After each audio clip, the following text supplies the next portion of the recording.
આજે આપણે સામાજિક વિજ્ઞાનમાં પ્રકરણ 11 ભૂમિ સ્વરૂપો વિશે માહિતી મેળવીશું. પ્રસ્તાવના. મિત્રો, આપણે પ્રકરણ 10માં પૃથ્વીના 4 આવરણો મૃદાવરણ, જલાવરણ, વાતાવરણ અને જીવાવરણ વિશે અભ્યાસ કર્યો. આપણે જાણીએ છીએ કે ખડકો અને માટીનું બનેલું આવરણ એટલે મૃદાવરણ અથવા ભૂકવચ. આ ભૂકવચની નીચે સમયાંતરે ઘણું હલનચલન થતું હોય છે, જેનો અનુભવ આપણને ભૂકંપ, જ્વાળામુખી કે ત્સુનામી જેવી દુર્ઘટનાઓ દ્વારા થાય છે. આ હલનચલનને કારણે ભૂમિ એટલે કે જમીનના સ્વરૂપો રચાય છે કે બદલાવ આવે છે. જેમ કે આ હલનચલનથી ક્યાંક પર્વત, ઉચ્ચ પ્રદેશ અને ફાટ ખીણની રચના થાય છે. તે ઉપરાંત નદી, હિમનદી, પવન, સમુદ્રના મોજા જેવા કુદરતી બળોના લીધે ધોવાણ અને નિક્ષેપણ ક્રિયા દ્વારા કાંપના મેદાનો, ખીણો અને કોતરોની રચના થાય છે. આ બધાને વિવિધ ભૂમિ સ્વરૂપો કહી શકાય. તો ચાલો હવે આ પરથી ભૂમિ સ્વરૂપનો અર્થ સમજીએ. ભૂમિ સ્વરૂપ. ભૂમિ કવચ પરની હલનચલનને લીધે પૃથ્વી સપાટીનો અમુક ભાગ ચોક્કસ ઊંચાઈ, ઢોળાવ અને આકાર પ્રાપ્ત કરે ત્યારે તેને ભૂમિ સ્વરૂપ કહેવામાં આવે છે. ભૂમિ સ્વરૂપના મુખ્ય પ્રકાર. ભૂમિ સ્વરૂપના મુખ્ય 3 પ્રકાર પાડી શકાય: પર્વત, ઉચ્ચ પ્રદેશ અને મેદાન. પ્રદેશની ઊંચાઈ પ્રમાણે જમીન ભાગોને પર્વત, ઉચ્ચ પ્રદેશ, મેદાન વગેરે નામથી ઓળખવામાં આવે છે. પર્વત, માઉન્ટેન, સમુદ્ર સપાટીથી લગભગ 900 મીટરથી વધુ ઊંચાઈ ધરાવતા તેમજ ઓછા કે તીવ્ર ઢોળાવ અને સાંકડા શિખરો ધરાવતા વિસ્તારને પર્વત કહે છે. પૃથ્વીના પેટાળમાં ભૂકંપ અને જ્વાળામુખી જેવા કુદરતી ભૌતિક બળોની ક્રિયા, પ્રતિક્રિયા અને આંતરક્રિયાથી પર્વતો બને છે. પર્વતોના ઉદ્ભવ અને વિકાસમાં એકથી વધુ ક્રિયાઓ અને બળોની અસર જોવા મળે છે. તેથી પર્વતો તેના વિવિધ પાસાઓના સંદર્ભમાં એકબીજાથી અલગ જોવા મળે છે. પૃથ્વી સપાટીના આશરે 26% વિસ્તારમાં પર્વતો આવેલા છે. પર્વતોનું વર્ગીકરણ. નિર્માણ ક્રિયાના આધારે પર્વતોને 4 વિભાગમાં વહેંચવામાં આવે છે. પહેલું ગેડ પર્વત, બીજું ખંડ પર્વત, ત્રીજું જ્વાળામુખી પર્વત અને ચોથું અવશિષ્ટ પર્વત. એમાં પહેલું છે ગેડ પર્વત, ફોલ્ડ માઉન્ટેન. મોટે ભાગે સમુદ્ર તળિયાના પ્રદેશો કે જળાશયોના તળિયે એકત્ર થયેલા નિક્ષેપ એટલે કાંપ, બંને બાજુએથી દબાણ આવતા કરચલીઓ કે ગેડ પડે છે. તેના ઉર્ધ્વ વળાંકને ઉર્ધ્વ એટલે ઉપર આપણે શિખર તરીકે અને અધો વળાંકને અધો એટલે નીચે ખીણ કે તળેટી સ્વરૂપે જોઈ શકાય છે. સમુદ્રના મોજા જેવો આકાર અને વધુ ઊંચાઈ ધરાવતા પર્વતને ગેડ પર્વત કહે છે. એશિયામાં હિમાલય, યુરોપમાં આલ્પ્સ, ઉત્તર અમેરિકામાં રોકીઝ અને દક્ષિણ અમેરિકામાં એન્ડીઝ દુનિયાના મુખ્ય ગેડ પર્વત છે. એના પછીનું બીજું ખંડ પર્વત, બ્લોક માઉન્ટેન. ભૂગર્ભિક બળોને લીધે 2 ભૂમિ સ્તરો પર ખેંચાણ બળ લાગે છે ત્યારે તેમાં તિરાડ કે ફાટ પડે છે. આથી આજુબાજુનો ભાગ બેસી જાય, વચ્ચેનો ભાગ સ્થિર રહે તો તે ખંડ પર્વત અને નીચે બેસી જતા ભાગમાં ફાટ ખીણ રચાય છે. જર્મનીનો હોર્સ્ટ પર્વત તેનું શ્રેષ્ઠ ઉદાહરણ હોવાથી આવા પર્વતને હોર્સ્ટ પર્વત તરીકે પણ ઓળખવામાં આવે છે. હોર્સ્ટ પર્વત પણ કહેવામાં આવે છે. ભારતમાં આવેલા નીલગિરી, સાતપુડા, વિંધ્યાચલ પર્વત વગેરે ખંડ પર્વતના ઉદાહરણો છે. એના પછીનો ત્રીજો નંબર જ્વાળામુખી પર્વત, વોલ્કેનિક માઉન્ટેન. જ્વાળામુખી ફાટતા પ્રસ્ફોટનથી બનતા બહાર ફેંકાતા પદાર્થો શંકુ આકારે જમા થતાં તે જ્વાળામુખી પર્વત બને છે. ઇટાલીનો વિસુવિયસ, ઇક્વેડોરનો કોટોપ્સી, જાપાનનો ફ્યુઝિયામ્યા અને ભારતનો અંદમાનમાં આવેલો બેરન, પાવાગઢ અને ગિરનાર જ્વાળામુખી પર્વતના ઉદાહરણો છે. એના પછીનો ચોથો અવશિષ્ટ પર્વત, રિસેડ્યુઅલ માઉન્ટેન. ઘસારાના કુદરતી બળો સામે ટકી રહેતા શેષ ભાગોમાંથી અવશિષ્ટ પર્વત બને છે. હજારો વર્ષથી પોચા ખડકો ઘસાઈને વહી જાય છે તથા નક્કર ખડકમાંથી બનેલ ભૂમિભાગ ઊંચા ભૂમિખંડ તરીકે ટકી રહે છે. તેને જ અવશિષ્ટ પર્વત કહે છે.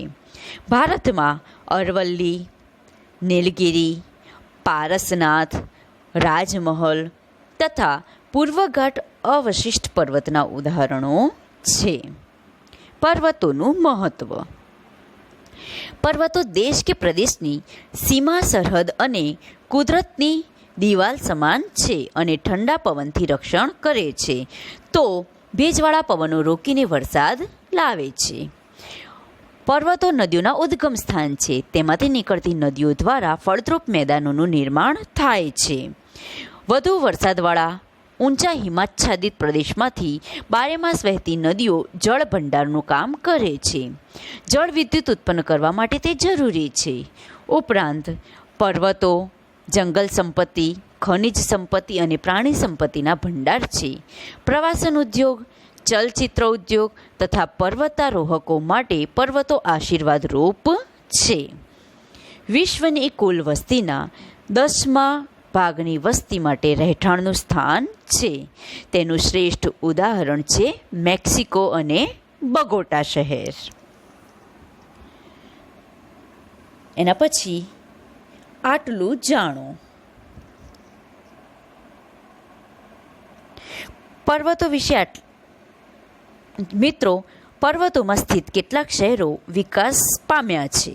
દાખલા તરીકે મેક્સિકો અત્યંત વિકસિત શહેર મેક્સિકો જે 2300 મીટર ઊંચાઈ છે. ઇક્વેડોર દેશનું અત્યંત વિકસિત શહેર ક્વિટો 2386 મીટરની ઊંચાઈ ધરાવે છે. કોલંબિયા દેશનું 2625 મીટરની ઊંચાઈ પર આવેલું બગોટા શહેર પણ ખૂબ જ વિકસિત શહેર છે. આપણા ભારત દેશનું લેહ શહેર પણ 3500 મીટરની ઊંચાઈ પર આવેલું વિકસિત શહેર છે. તિબેટ ચીનમાં આવેલ લાસાક શહેર પણ 3520 મીટરની ઊંચાઈ પર આવેલું વિકસિત શહેર છે. બોલિવિયામાં આવેલ લાપાઝ શહેર 3640 મીટરની ઊંચાઈ ધરાવતું અત્યંત વિકસિત શહેર છે. પર્વતો વિશે આટલી જાણકારી મેળવ્યા બાદ ચાલો આપણે ભૂમિ સ્વરૂપના બીજા પ્રકાર ઉચ્ચ પ્રદેશ વિશે જાણકારી મેળવીએ. ઉચ્ચ પ્રદેશ પ્લેટો. સમુદ્ર સપાટીથી આશરે 180 મીટરથી વધુ ઊંચાઈ ધરાવતા તથા ટોચ ઉપરથી પ્રમાણમાં પહોળા અને સપાટ ભૂમિભાગને ઉચ્ચ પ્રદેશ કહેવામાં આવે છે. પૃથ્વી સપાટીનો 18% ભાગ ઉચ્ચ પ્રદેશ રોકે છે. તે સમથળ ભૂમિભાગ ધરાવે છે. ઉચ્ચ પ્રદેશોનું વર્ગીકરણ. ભૌગોલિક સ્થાન અને સંરચનાના આધારે ઉચ્ચ પ્રદેશોને 3 ભાગમાં વહેંચી શકાય છે. એમાં પહેલું આંતરપર્વતીય ઉચ્ચ પ્રદેશ, બીજું પર્વત પ્રાંતીય ઉચ્ચ પ્રદેશ અને ત્રીજું ખંડીય ઉચ્ચ પ્રદેશ. એમાં પહેલું આંતરપર્વતીય ઉચ્ચ પ્રદેશ ઇન્ટરમોન્ટેન પ્લેટો. એને સમજૂતી મેળવીએ. ચારે બાજુથી ઊંચી પર્વતમાળાઓથી પૂર્ણ રીતે કે આંશિક રીતે ઘેરાયેલ ભૂમિ ભાગને આંતરપર્વતીય ઉચ્ચ પ્રદેશ કહેવામાં આવે છે. તિબેટનો ઉચ્ચ પ્રદેશ અને મોંગોલિયાનો ઉચ્ચ પ્રદેશ જેના ઉદાહરણો છે. એના પછી નંબર બીજું પર્વત પ્રાંતીય ઉચ્ચ પ્રદેશ પીડમોન્ટ પ્લેટો. એની સમજૂતી મેળવીએ. પર્વતોની તળેટીમાં એક તરફ સીધો ઢોળાવ ધરાવતા પ્રદેશને પર્વત પ્રાંતીય ઉચ્ચ પ્રદેશ કહેવામાં આવે છે. દક્ષિણ અમેરિકાનો પેન્ટાગોનિયા, યુએસનો પીડમોન્ટ, ભારતમાં માળવાનો ઉચ્ચ પ્રદેશ જેનું શ્રેષ્ઠ ઉદાહરણ છે.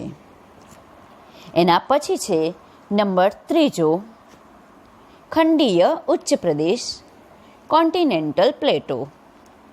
ભૂગર્ભિક હલનચલનથી ઉચકાયેલા ભૂમિભાગને કે મોટા ભૂમિભાગ પર લાવાના સ્તરો ખૂબ ઊંચાઈ સુધી ઠરવાથી ખંડીય ઉચ્ચ પ્રદેશનું નિર્માણ થાય છે. ભારતમાં મહારાષ્ટ્રનો લાવાનો ઉચ્ચ પ્રદેશ, બ્રાઝિલનો ઉચ્ચ પ્રદેશ, અરબસ્તાનનો ઉચ્ચ પ્રદેશ, સ્પેન, ગ્રીનલેન્ડ, એન્ટાર્કટિકનો અરબસ્તાનનો ઉચ્ચ પ્રદેશ જેના ઉદાહરણો છે. એના પછી ઉચ્ચ પ્રદેશનું આપણે મહત્ત્વ જોઈશું. ઉચ્ચ પ્રદેશની આટલી જાણકારી મેળવ્યા બાદ આપણે એનું મહત્ત્વ જાણીએ. ઉચ્ચ પ્રદેશનું મહત્ત્વ: ઉચ્ચ પ્રદેશની જમીન લાવાની ફળદ્રુપ જમીન હોવાથી લાવાની ફળદ્રુપ જમીન હોય તો કપાસની ખેતી માટે અનુકૂળ બને છે. પ્રાચીન નક્કર ખડકના ઉચ્ચ પ્રદેશમાંથી લોખંડ, મેંગેનીઝ, સોનું જેવી કિંમતી ખનિજો મળે છે. જેમ કે ભારતનો છોટા નાગપુરનો ઉચ્ચ પ્રદેશ. આ જ ઉચ્ચ પ્રદેશના ઢોળાવો પશુપાલન માટે ખૂબ જ મહત્ત્વના છે. પ્રવાસન અને ફિલ્મ શૂટિંગ માટે ઉચ્ચ પ્રદેશો પણ ઉપયોગી છે. જાણવા જેવું: ગુજરાતના સૌરાષ્ટ્રની લગભગ મધ્યમાં ઉચ્ચ પ્રદેશની રચના થયેલી છે. ઉચ્ચ પ્રદેશની આટલી જાણકારી મેળવ્યા બાદ ચાલો હવે આપણે ભૂમિ સ્વરૂપના ત્રીજા પ્રકાર મેદાન વિશે જાણીએ. મેદાન સમુદ્ર સપાટીથી 180 મીટરથી ઓછી ઊંચાઈએ આવેલા સમતલ કે સપાટ ભૂમિભાગને મેદાન તરીકે ઓળખવામાં આવે છે. તે પૃથ્વી સપાટીના લગભગ 55% ભાગ પર ફેલાયેલ છે. દુનિયાના મોટાભાગના મેદાન નદીઓ દ્વારા ઠલવાયેલ માટીમાંથી નિર્માણ પામ્યા છે. નદીઓ સિવાય કેટલાક મેદાનોનું નિર્માણ પવન, જ્વાળામુખી અને હિમ નદીઓ દ્વારા પણ થાય છે. મેદાનોનું વર્ગીકરણ: નિર્માણના આધારે મેદાનોનું વર્ગીકરણ આ પ્રમાણે કરી શકાય. નંબર 1 કિનારાના મેદાન એટલે સંરચનાત્મક મેદાન. નંબર 2 ઘસારણના મેદાન અને ત્રીજું નિક્ષેપણના મેદાન. એમાં પહેલું કિનારાના મેદાન, એની સમજૂતી આપણે જોઈએ. આ મેદાનનું નિર્માણ મુખ્યત્વે સમુદ્ર કિનારા એટલે કે પૃથ્વીની ભૂગર્ભિક હિલચાલને કારણે સમુદ્ર કિનારાના નજીકનો ખંડીય છાજલીનો ભૂમિભાગ ઊંચકાય ત્યારે બનતા મેદાનને સંરચનાત્મક મેદાન કહે છે.